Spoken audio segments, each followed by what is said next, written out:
All right, you ready, Spence? Yep. All right, welcome to those watching to Hot Ones 2023, the show with hot questions and even hotter wings. That might be usually the other way around on the show. I'd like to welcome our guest today, Commissioner Spencer Saunders. You say hello to everyone at home. What's going on, everybody? Hello. All right. So today we've got 7 wings lined up here for us with our 7 sauces lined up behind them. How are you feeling about this? Honestly, I've been looking forward to it. I love spicy food, but I'll be honest with you, I'm going to do everything possible to make this as painful as I possibly can. So you're gonna see me struggle today. We're finally watching the king come down from his throne, the commissioner himself. He's eating the dirty wings like we've seen Jack so many times before, as well as some others. Well, if you're got anything else to say, or are you ready to get started? Let's get into this. All right, so we're going to start at the beginning, the opening of the Chum Bucket. All right? You were flipping draft picks quicker than Kevin Costner, and maybe even quicker than the reigning SFFL champion, AJ Friend. With that in mind, Josh Allen and Aaron Jones were chosen with the trades that you sent to Ty and Steve, respectively. You received a few too many picks to list from those guys, but you did choose Cam Akers and Kareem Hunt at your running backs and Kyler Murray at your QB. Yep. So considering the headaches that those players gave you at quarterback and running back, would you have rather had Josh Allen or Aaron Jones on your team to start the year? Looking back at I guess I should probably eat this first wing, shouldn't I? Yeah, I think you should, if you're going to answer the question. So I guess our first sauce here is, what do we got here? This is called the King Reaper from Pepper Palace. What a great assist from the man eating the wings himself. If you're able to see that. I'll do it for the next one. Oh, you went right into it. No mercy. Just so you guys are aware, I'm eating the whole wing, or at least everything with the sauce on it, so... We want to see that bone. We want to see the bone. I don't want to see any meat. First wing gone. Just like that. I mean, I don't know if I've seen a murder more grisly. How's that first one taste? Tastes like I just caught a body. I think you did. I think you caught a wing. So... Do you need to hear the question again? No. Josh Allen, Aaron Jones. Who would you have rather had?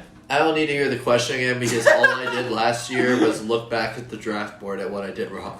So, no. Surprisingly, I think a lot of people were surprised to see me trade away my 2nd and 3rd round picks for 4th, 5th, and 6th round picks. But honestly, were the picks that I took bad? Absolutely. Absolutely. Those 2nd and 3rd round picks turned into Dalton Schultz, Kareem Hunt, Cam Akers, and Kyler Murray. All terrible picks. And if I'm being honest with you, when you look back at the draft board, players in the best team that I could have had in that scenario would have been Schultz, Breece Hall, Mike Williams, and anybody other than Kyler Murray. So, realistically, I think that team would have been great, even though Breece Hall ended up tearing his ACL. I think that I wouldn't have ended up in Hot Ones, to say the least. I would have won some games early on, and I think that would have really helped keep my team afloat. Mm-hmm. And especially looking at other teams around the league, I was probably historically one of the worst teams in this league that we've ever seen. Like, there's no lying about that. So, give me some players to work with, and I think I could have done something, but the issue I ran into was all the guys that I drafted were just complete fucking trash heaps, so... Fair enough. But before we get to that point, I want to bring up my next question, all right? So, week 4, things are still good. You're 2-2, and you just defeated Ty, your draft day business partner with Kyler Murray. He scored 22 points. Josh Allen scored 22 points. He went toe-to-toe with them. Cooper Kupp, 26-point outing in week 4 to beat Ty, to put you at 2-2. And Cortland Sutton, 16 points. So these are some of those guys you were mentioning that maybe didn't work out. And at week 4, they're doing fine. But I want to ask, if it was at this point or at any point in the season, did you think you could repeat as FFL champion? Well, I keep forgetting. I'm so proud of my own questions. Los Calientes. Here we have another hot sauce, as they all are. This one is a hot sauce. This one is by First We Feast. It's like the Tamer Brother version of The Last Dab. All right. Your potential team's success. Was it ever going to happen this year? Or last year now? I like to think so. And the reason why is, especially when you look at someone like Cam Akers, who I drafted in the 4th round. Cam Akers was... You could just look at Cam Akers' season last year, and that was the epitome of what I was. And the reason why is Cam Akers fucking sucked weeks 1 through 8. Sean McVay, there were rumors on Twitter going around that Cam Akers fucked Sean McVay's wife. Okay? Because it made no sense why Cam Akers was not getting playing time. I don't even know who Sean McVay started over Cam Akers. And Cam Akers is a bum, too. Don't get me wrong. But these guys were fucking USFL players. That fucking startup league that just came out. Like, Akers should have belonged in there. And the issue with my team was the first half of the season, I had 7 guys hurt for the first 4 weeks. 7 guys. I think we have 8 bench slots. Okay? So, everyone on my team was hurt. But all those guys eventually came back around. Cam Akers had a great end of the year. Dalton Schultz ended up having a great end of the year after I traded him. Got rid of Kyler, but I brought in Trevor Lawrence, who got hot at the end of the year. And it's kind of funny because you look back at it and it's like, yeah, all those guys got hot, and I still am here eating the hot wings. So it doesn't really make a difference at the end of the day. I think my fantasy is luck crowd out here or over here cheering because, I feel like I made the right moves, but it didn't make a difference at the end of the day. So hot players would the potential have come into fruition? No, it wouldn't have. But did all of these players have good moments throughout the year? Absolutely. So there was a shimmer of hope. Absolutely, and that's why I held on to these guys, because I was stubborn. I wanted to prove that I was right, if I'm being honest with you. All right. So I've got the question structure down now. The next sauce we'll be going to is Los Calientes. Which one did we just do? It's also Los Calientes. Oh, another Los Calientes, but a spicier one. This sauce is green and looks very spicy. I'll tell you what, I'm glad I don't have to eat it. Now, while I ask you this question, you can go into that first wing. You can get on the correct structure here. So, I know we just talked about week 4, things going okay, but as we all know, what was once sweet turned sour. I want to take you to week 6. This week is when you sent away your first-round draft pick, Cooper Kupp. Your baby, he's gone. And along with a couple other running backs, Michael Carter and Melvin Gordon, if I recall correctly, you traded them to AJ for Dalvin Cook, Chris Godwin, and a presumably still good at the time, Deontay Johnson. All right? Godwin and Cook performed well for you. They were good players. But despite that, the losses still came coming. Did you feel that this trade, the Cooper Kupp trade, was a win for you? Did you win this trade? Without a doubt. I mean, Cooper Kupp was hurt, in week 8 or 9 and was gone for the rest of the year. Kupp was amazing. I love Cooper Kupp. But it was really hard to let him go, too. And a lot of people were telling me, I don't feel like you got fair value for Kupp. And in reality, you can't trade for Cooper Kupp. He was such a good, untouchable player that I don't think anybody could have traded for Cooper Kupp. And what's sad is, I won that trade. So essentially, Cooper Kupp is worthless in that trade. So I traded Melvin Gordon for Chris Godwin and Dalvin Cook. So, I won the trade, but it didn't really do much for me, as a team, and it didn't make me better.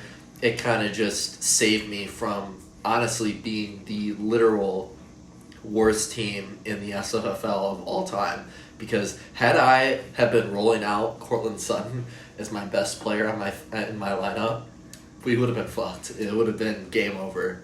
So what you're saying is this kind of let your ship sink to the bottom of the ocean instead of explode in a ball of flames. Is that like a little trope at the little submarine thing? No, it was just a way to explain that this was a bit of a slow downfall. You bleeded to death as opposed to, getting blown up to death. I like to think of it as, you suffered a gunshot wound and you just start pouring like vodka on it to try to like do something because it was the first thing you could find, but it actually hurts a lot. In reality, your wound is actually terminal, so it was just a slow burn to the end is pretty much what it was. Okay, so anything that someone does right before they die is what that was. Yeah, pretty much. I was in hospice and I was being taken care of and getting my ass wiped by nurses, pretty much is kind of what that was. But you won the trade. I won the trade because I didn't die right away. Yeah. All right. Good to know. So, next sauce. How are these sauces feeling so far? Honestly, not too bad. I got a little bit of sting on my mouth and a little bit of a lip burn too, but I'm feeling all right. All right. You got something there? Yeah. We're gonna take a word for our sponsors here for Mount Tucky Cold Snack. I don't know what this is. I've never had it before, so.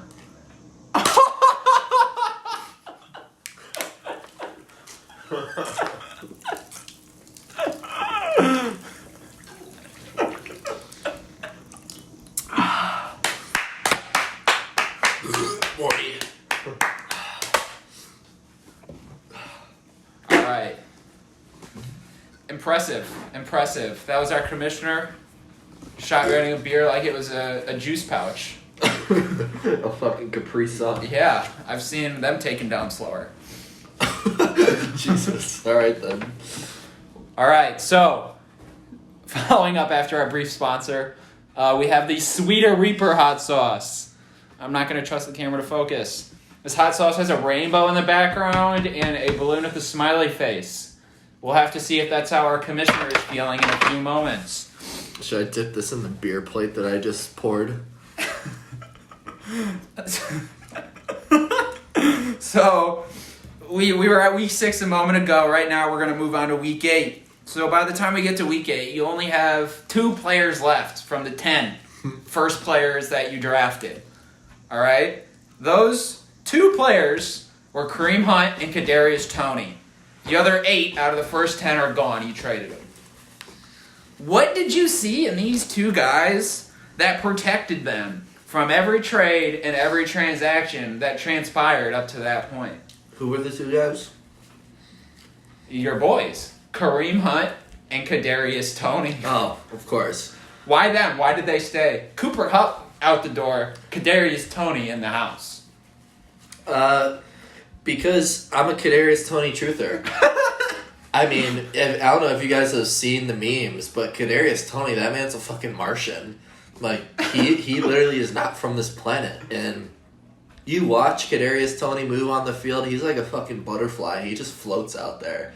Like, I'm going to just put it out there now. Kadarius Toney's my keeper this year. And so, for those of you who think that you're going to be drafting Kadarius Toney in the 7th, 8th, maybe you'll reach on him in the 5th round. Maybe you put in a few free agency money on him because he doesn't even get drafted. It doesn't. Okay. He's not available, just so we're all aware. He's off the board now. Like, that's my boy. He's my ride or die. Like, I will go to the grave and eat wings again next year if that's what it takes to prove that Kadarius Toney's that guy. As far as Kareem... I see why you kept Kadarius Toney. Yeah. Makes total sense. Yeah. Kareem, I've just always wanted a Browns player on my team, honestly. Like, I've always wanted to have Nick Chubb on my team, but... Kareem Hunt is like the bootleg version of Nick Chubb. So, like, of course, I got to keep that guy around. And he was great for me last year. He pretty much saved my season. My team was named the Cardiac Kids. He was Cardiac Kareem. Like, that team won a Super Bowl for a reason, and Kareem is a big part of that. And so, to be honest, we kept him around for locker room presence, and, he ended up being a distraction for the team. And... at the end of the day, he pretty much was just a bench guy that we couldn't get rid of because nobody wanted him because he sucked. So, to be honest with you, the only reason I kept those guys around, like I said earlier, is because I was stubborn and I wanted to be right. So I wanted to prove to people that my picks were right, even though my draft was a dumpster fire. And I guess that's why I'm here now. Would you say that those two guys had a little bit more emotional value than fantasy value to you? Absolutely. And this is funny because a lot of people will, clown me for the way that I name my team. I name it team name, and every single player as player number 1, 2, 3, 4, 5, 6. To kind of explain what that is, it's basically a Bill Belichick style of football. Like, you are a nameless player that puts out numbers and values. That's all you are to me. And I'll be honest, this year I went away from that, and I think that's why my team struggled, because I held on to these emotional attachments. And after riding that Super Bowl high, thinking that, I know everything in fantasy, I can just bullshit my way through the draft and pick my guys. It didn't matter because, I just lost sight of what winning culture is like, and my team just it showed, and it suffered a lot. And I regret it. Definitely would go back and definitely not draft Kareem, but Kadarius is here to stay. Hey, great point. All right, we're gonna get into Kadarius again in a minute, but first I want to introduce our next sauce. I believe we are on number 5 now, which is the Voodoo Reaper sauce. Has a voodoo on it. That's not a person, a Reaper guy. It's got a Reaper on it, not a voodoo. So, Kadarius Toney. We just heard about how great he is. I don't want to get away from him. I want to get to week 10, all right? Important week here. Week 10, you beat Booby Ball and you stop the slid. At that point, you had been losing games like left and right. And you stop a losing game slid after starting out 2-2. You end up 3-7. So 5 games you lose in a row. Cool. And you know who scores 20 points? Untouchable Kadarius Toney. And he does it on your bench. So, given your boy Kadarius Toney was on the bench in this pivotal win for you, stopping the 5-game losing streak, you gained this victory. And Kareem Hunt, which maybe you were rightly criticizing, you scored 3 points in your starting RB2 spot. So, should you have actually all along traded them both? No. And the reason why is because I think that Kareem still held value, and I was getting a ton of trade offers for him, and I kept turning them down because, again, I was stubborn. I thought that he was worth more than what I was getting.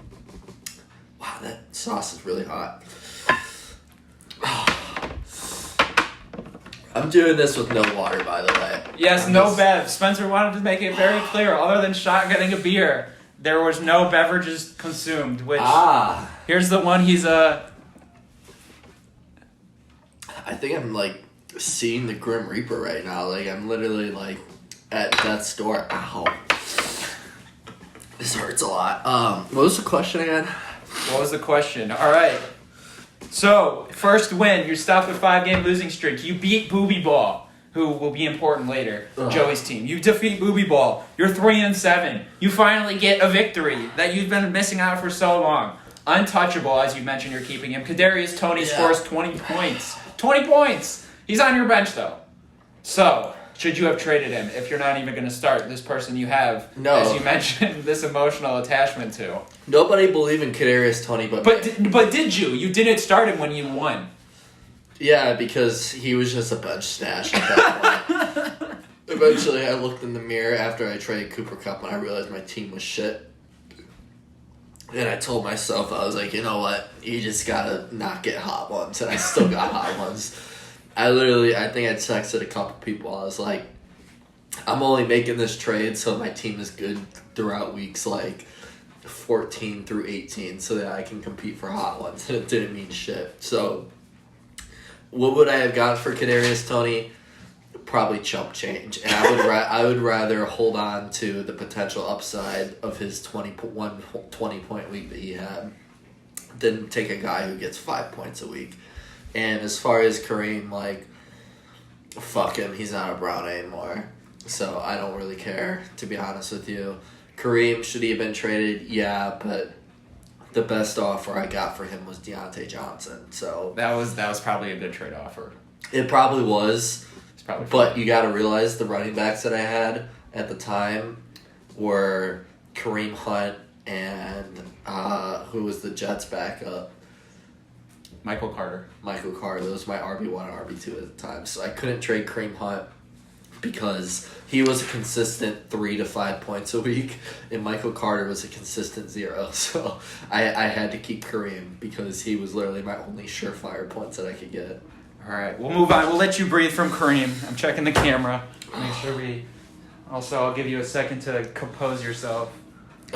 Shout out to the Cleveland Browns for these cool jerseys they put out. These are, from last year. These are new jerseys from last year, but the new white helmets are pretty sick. So these jerseys are definitely the new Browns stuff you're gonna see on like Sunday Night Football. I'm excited for it. How are you feeling after those wings, huh? Well, the wings, the shotgun, and the fact that I pre-gamed 2 tall boys before this, I don't feel like I'm present right now, to be honest with you. All right. So, next question. We have a classic segment on Hot Ones. Explain that, Graham. I got 2 Instagram posts. I've got it. We're going to look at them fucking both. I've got 2 figures for you. We have figure 1. Please take a look at home. What I see in figure 1 is America and peace. It's July 2019, the 4th of July. What does this mean to you? Well, I got my boy Nolan in there rocking the Michael Jordan jersey, and that was just a fun time at the lake house with Joe and his people. What do you notice about your hands? Oh, shit. I'm throwing up the peace sign. The peace sign. Okay, great. Now, I have another figure for you. Figure 2. Oh, no. I throw up the peace sign again. Figure 2. You're not throwing up the peace sign. You're throwing up something else. Is that a fucking What I see gun? in this image, finger guns, and possible drunkenness, and no American flags in sight, unlike the first image, figure 1. So, what does this mean to you? I think this means that Spence isn't patriotic. He's not for the troops. What? It's November 2019. This is a few months after. What happened between 4th of July of 2019 with peace signs and American flags that by November of 2019 we have guns and no flags? I think we're going to have to do an investigation on the commissioner here because it looks like this guy is the type of dude to fucking run underground mafia type shit. Like, clearly he's a gangbanger. Like, look at this guy. Dark. That's dangerous. Scary. Ooh. This was back when I went to Springfield. My boy Nolan. It's kind of funny that Nolan is in the only 2 pictures I posted on Instagram. Shout out Nolan Flaherty. Makes you wonder if the guns are directed at Nolan. Oh. I didn't think about that, but... you were peaceful with him, and now you're posting guns. Is this a sign of a war that we were unaware of? You know what? I've always kind of fucking hated that guy, to be honest with you. Nolan. That guy fucking sucks. Like, look at him over here wearing his fucking Bucks jersey, fucking bootleg Bucks jersey. Like, who buys bootleg jerseys, you fucking bum? Can I just get Nolan as my rival this year? I'm going to take this from you because I believe we have... Is the last ad on another plate? It's right here. I ate this other wing. Well, no, we have a math problem. A math problem? What do you mean? 1, 2, 3, 4, 5, 6, 7, 8. And wasn't there only 1, 2, 3, 4, 5, 6, 7 wings? Oh, well, I guess we're just going to have to squirt a ton on that.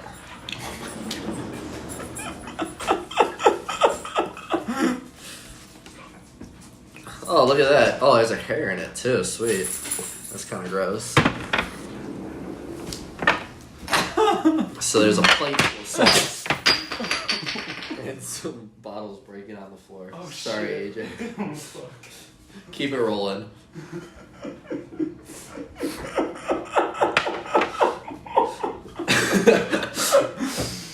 Cheers, mates. We'll do it live. This is all live. This is not edited, I promise. There's glass shattered all over the floor, and there's hot sauce all over the floor right now.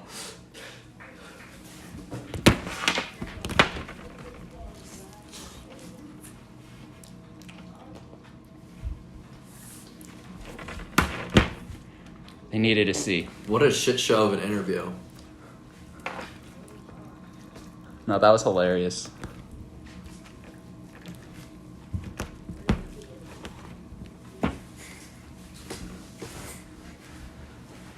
Alright. That wing is down. There's glass. This is so bad.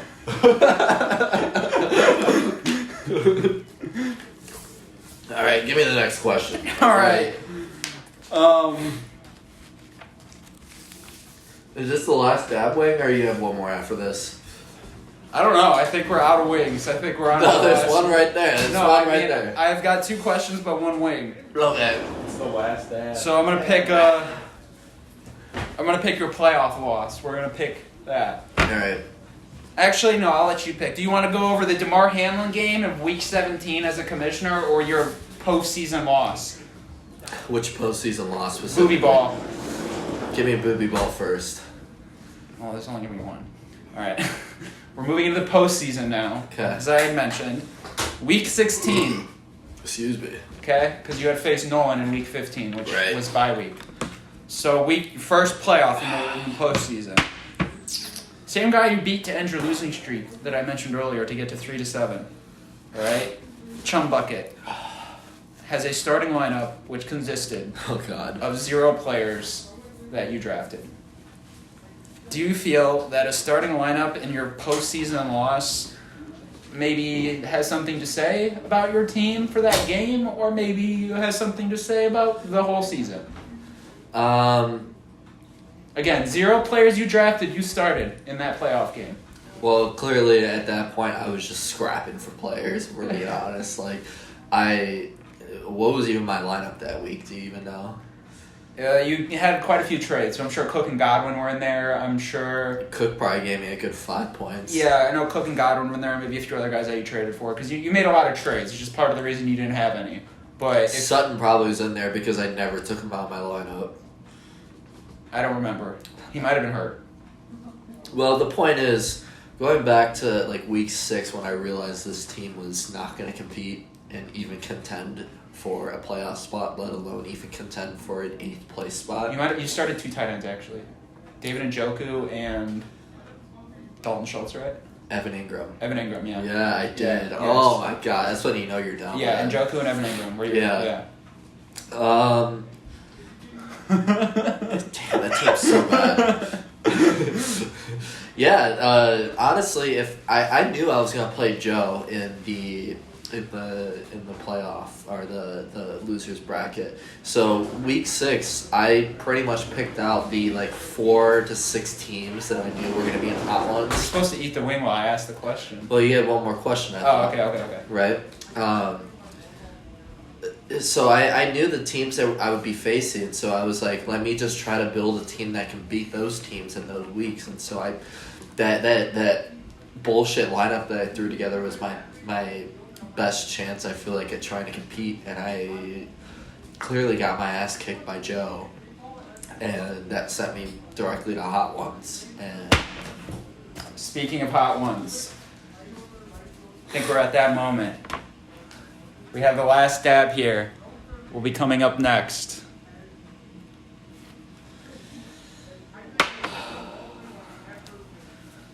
Got a big question for the last one, all right? okay. So I'm going to be setting the scene a little bit, and I need your perspective. All right. So while I ask it, feel free to listen. Get ready to have the last wing. It's week 17. For you, it's the hot one game. For Bills fans, it's the DeMar Hamlin game. For the rest of us, it's the DeMar Hamlin game, which the commissioner is playing in.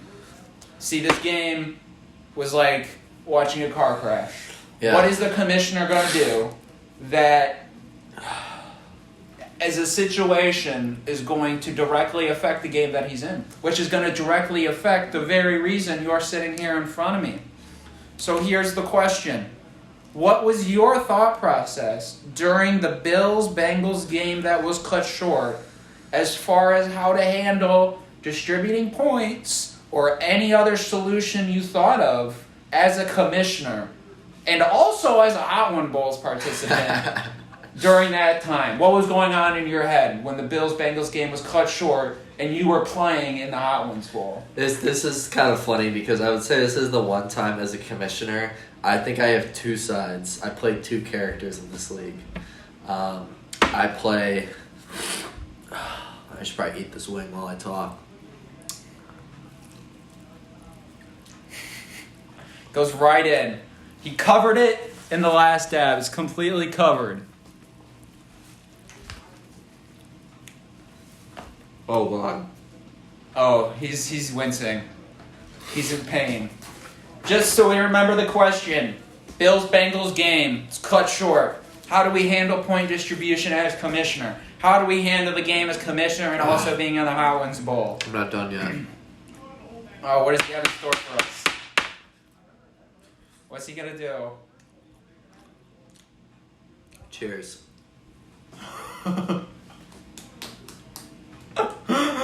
Oh my God, ladies and gentlemen, he's going to sit here first. You got my eye. Oh. We'll be going to the ER shortly. Oh, fuck. Oh. It's in his eyeball. It hurts so bad. All right, what was the question? You see what this man... All right, week 17, DeMar Hamlin game. How is the commissioner going to handle this conflict of interest? Are we going to be thinking... Is he trying to break the game? Honestly, as commissioner, I was like, fuck this, I'm not getting Hot Ones. Ow! I was like, Do you need water? Do you need to wash your eye out with water? No, let me power through. I was like, fuck this, Hot Ones. I'm gonna fucking do the rule that benefits me, and that's why I didn't give Jake and Raymond points. And I still got Hot Ones, so fuck me. I was winning by 40, and now I'm here, and I'm suffering, and it hurts so bad. So you were thinking about this very moment and trying to not get into it. Yep. That's definitely what happened. Oh. Ow! Okay. Keep your hands off your face. Stop touching them. Yep, okay. I probably could have said that a lot sooner. Yep. Okay. I'm good now. No, it hurts a lot. It's gonna hurt for the next hour. Be careful with the fingers. Yep. Yeah, honestly, I just wasn't gonna give them points, and it backfired a lot because I still lost by 20. Just be careful with a brand new paper towel. Okay. Yeah, that's all I got for you, man. I literally poured a chunk of hot sauce in my eye. Oh, that was so stupid. That's all I got for you, man. I think we should cut it short so Spencer can go wash his eye out with water so he doesn't have temporary blindness. Yeah. Thank you for watching. Our commissioner got hot sauce in his eye, so we're cutting it short. Thank you for watching. Spencer Saunders, our commissioner. Woo! Yeah! All right, go wash your eyeball out.